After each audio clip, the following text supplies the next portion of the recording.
قیام اللیل بماوت عشاء کے فوراً بعد ادا کر لیتا ہے، اگر پچھلی رات اس کی آنکھ کھل جاتی ہے تو کیا وہ اب دوبارہ تہجد کی نماز پڑھ سکتا ہے؟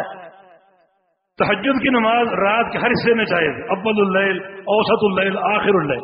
ایک شخص اگر عشاء کے بعد نفل پڑھ کے 11 سو گیا اور پچھلے پیر اس کی آنکھ کھل گئی، اب یہ اس کی دو حیثیتیں، ایک یہ کہ اس کا معمول یہی ہے روزانہ اول اللیل نفل پڑھ لیتا ہے، سو جاتا ہے، اور پھر روزانہ اس کی آنکھ کھل جاتی ہے، روزانہ وہ اٹھ کر دوبارہ پڑھتا ہے، تو پھر یہ روزانہ کا عمل جائز نہیں۔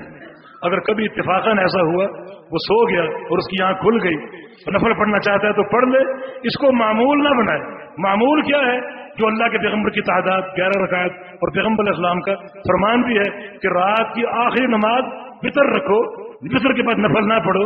تو ایسا شخص اگر معمول بنا کر ایسا کرے گا تو یہ معمول اللہ کے پیغمبر کے معمول کے خلاف ہے۔ اگر کبھی ایسا ہو گیا نفل پڑھ لے، وتر نہ پڑھے، وتر وہ پڑھ چکا ہے، اور پیغمبر علیہ السلام کا فرمان ہے لا وتران فی لیلہ، ایک رات میں 2 وتر جائز نہیں ہے۔